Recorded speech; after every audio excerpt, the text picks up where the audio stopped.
तो हम कर रहे हैं क्वाड्रिलेटरल चैप्टर क्लास 9th का, जिसकी एक्सरसाइज है 8.2। तो आज हम उसका 5th क्वेश्चन करेंगे।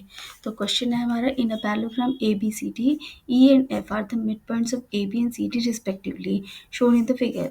Show that the line segment A F and E C trisect the diagonal B D.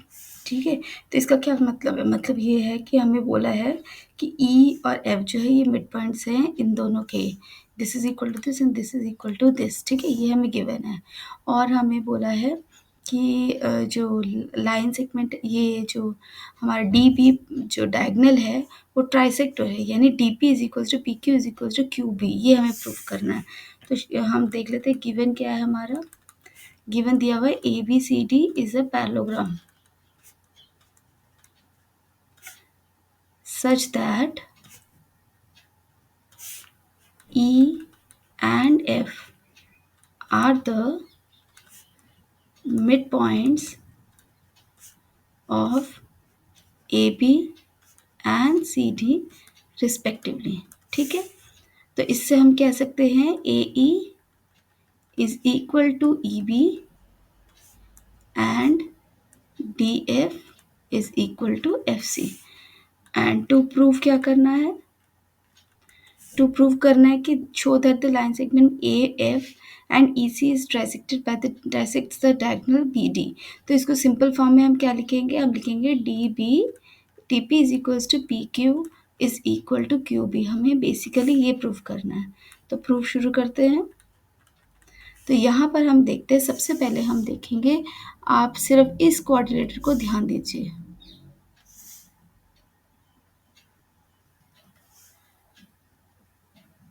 ठीक है, तो ये क्या कोऑर्डिनेटर है? ये है ए ई सी एफ। तो coordinator A E C F. यहाँ पर देखो, क्योंकि because A B C D is a parallelogram, as ABCD is a parallelogram, therefore we can say that AB is equal to CD, opposite sides are equal and parallel, and AB is parallel to CD। तो यहाँ पर हम लिख सकते हैं half of AB is equal to half of CD, और यहाँ पर भी वही half of AB is parallel to half of CD। and what is half of AB? तो इस केस में हम लेंगे AE, दिस इज AE, और इस केस में हाफ ऑफ CD को लेते हैं हम FC। ये ठीक है, तो एक तो ये हो गया, और सिमिलरली हाफ ऑफ AB मतलब AE जो है इज पैरेलल टू FC। तो अब देखो, one pair of opposite side, मतलब ये वाली जो साइड है ये इसके पैरेलल भी है और ये इसके इक्वल भी है। तो therefore we can say that AECF is a parallelogram.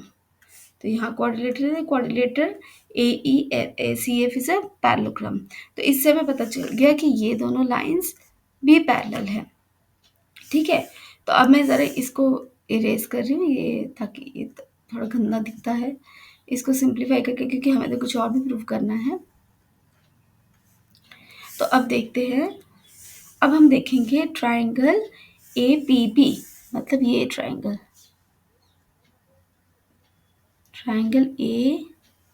APB।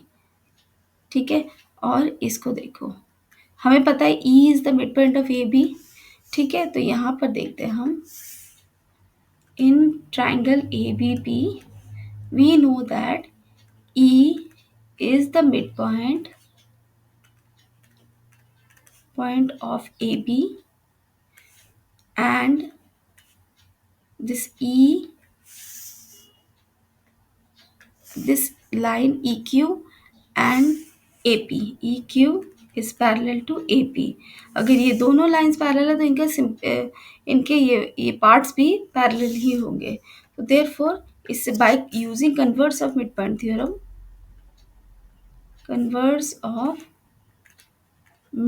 Theorem, we can say that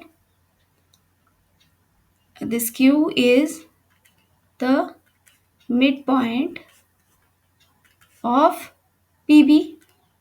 ठीक है, यानी कि अगर ये मिड पॉइंट है तो हम लिख सकते हैं PQ जो है क्यू बी के इक्वल है। तो Q P Q is equal to Q B. ठीक है, तो ये याद रखिए, ये हमारा फर्स्ट प्रूफ था। तो P Q is equals to Q B, ये तो हो गया हम दोनों हमारा। अब हम देखेंगे ट्राइंगल, ये वाला triangle Q D Q C.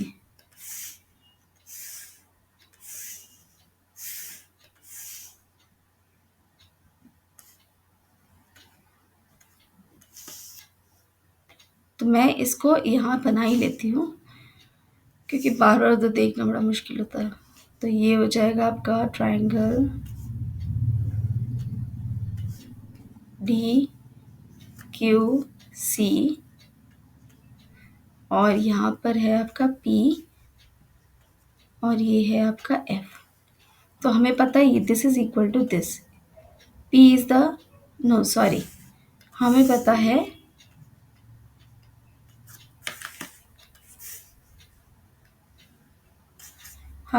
DF is equals to FC। तो अब हम लेंगे in triangle DQC, we know that F is the midpoint of DC and this line is parallel to this line। ये तो हमने proved above हो गया। FP is parallel to QC, तो using converse of midpoint theorem we say that P is the midpoint of DQ and therefore DP is equal to PQ। अब आप इसको देखो और इसको देखो, यह P Q is equal to Q B and D P is equal to P Q, यानी हम कह सकते हैं कि D P is equal to P Q is equal to Q B, यानी कि ये तीनों इक्वल है और यही हमें प्रूव करना था। देखो हमें यही प्रूव करना था, is equal to Q P is equal to Q B, तो यही हमें प्रूव करना था, हैंस प्रूव्ड।